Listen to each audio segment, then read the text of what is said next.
Hey guys, welcome to this episode of Context is King. I'm Rebecca Brayton, and with me as always is Watch Mojo founder and CEO Ashkan Kabrishrishan to discuss near-death experiences.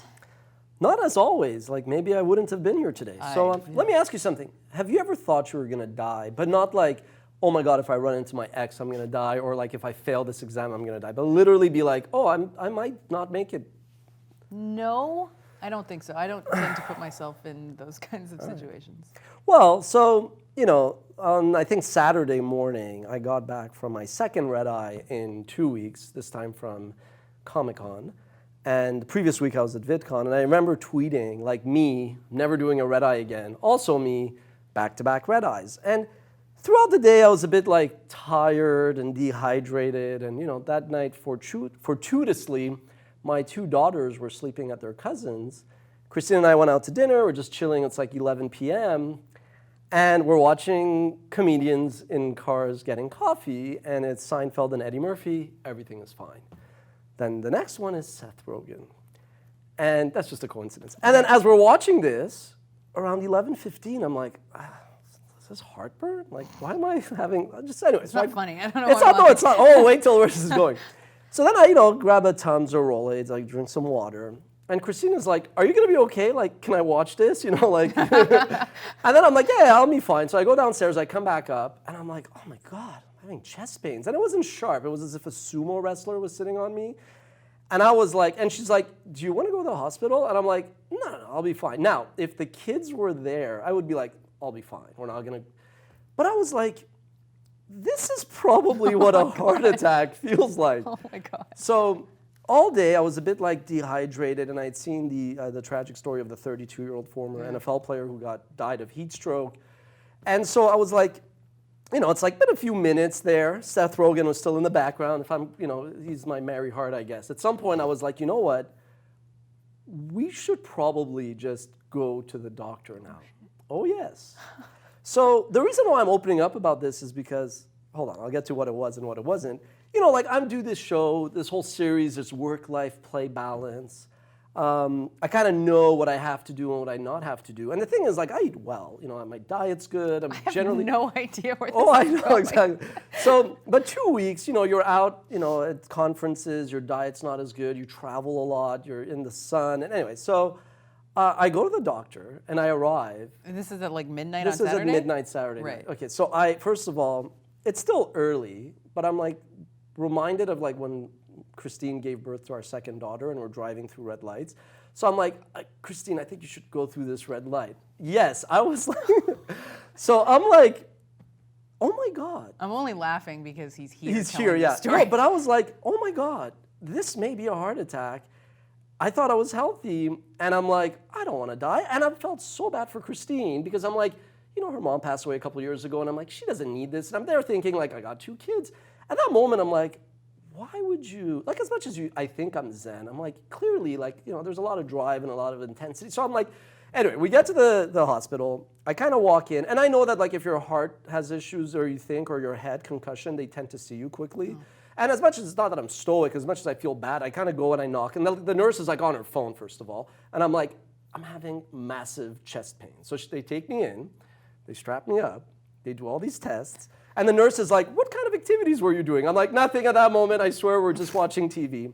And so they do a bunch of tests. And then finally, like, the doctor comes in and he goes, your heart's okay. Oh, I thought I was dying, by the way, at the hospital. I was trying to kind of stay.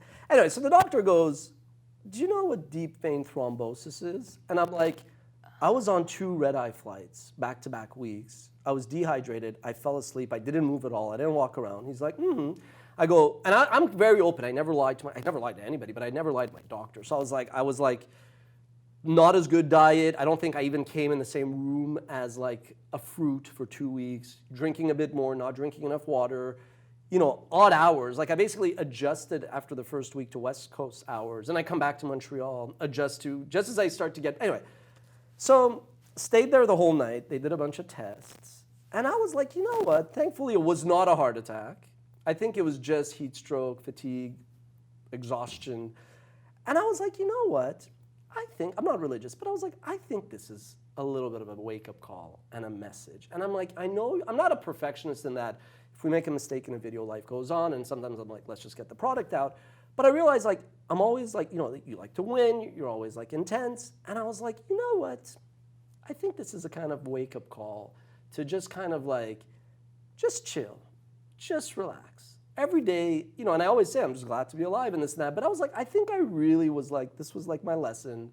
So yeah, so that was my weekend, and yeah, so I literally Saturday thought I was gone, but it was just, yeah. Okay, so intense. Work-life balance is important. Well, the key is work-life balance is important, and even when you think you know and you talk the talk, you really, really have to apply it to yourself.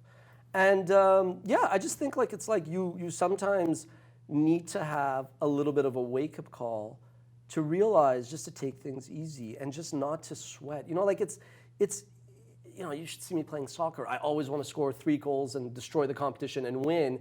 And like we lose an amateur-friendly game, and I'm pissed the whole weekend. And same thing with work. It's like you do. It's like we live in this weird. Or I mean, I live in a weird, bizarro world where like at the same time we may be like disputing issues with like Warner Music, but then Warner Music's corporate team is like, we love Watch Mojo. We want to strategically partner with you, and it's like. It's kind of a very unique thing. And then like, you have like all these employees that you try to make happy. And, it goes back to like when I was like kind of on the comments, and I was always trying to kind of like show like what, like win over every viewer. And at some point, I don't want to be harsh, but I'm like, it. You're not going to, it's like when I worked at customer It's not it so much as you just can't. You can't. Well, that's what I mean by it. It's like when I was at customer service, I wanted to be like 100% client satisfaction rate and take twice the call volume as others. And it would get to me. I was making minimum wage working for customer service for a bank that was making billions, but I still kind of took it seriously, and I wanted to kind of win every call, every client over. And with time, you're like, yeah, you know what, the client's not always right. The client should be happy, but the client's not always right. Same thing with employees, Like we have like older people, people my age, younger kids, kids out of school. You want to make everybody happy, but at some point you're like, you can't. Same thing with like rights holders. You want to kind of show them that this is the law and this. So for me, I think it was the realization of you're not going to win every battle, you're not going to win every debate. It's okay, and you shouldn't even try to. So even this week in meetings, sometimes I don't even get back to, like somebody might say something, or even in emails, I'm like, yeah, you know what, it's fine. I don't have to answer it. So it was a big life, and the reason why I'm saying this is because in future videos, I may reference this, and I don't want to forget about it. That's the main thing. I don't want to kind of be like, oh, I dodged a bullet or whatever, and so that's that. So okay. Intense, eh? That is intense. Yes, I did not have a similar weekend. I got nothing. Have you guys had any moments of clarity in your life? Or near-death experiences? Well, that's another thing you could talk about. If you want, let us know in the comments, and we will see you next time. And I will be going for a jog later. Bye.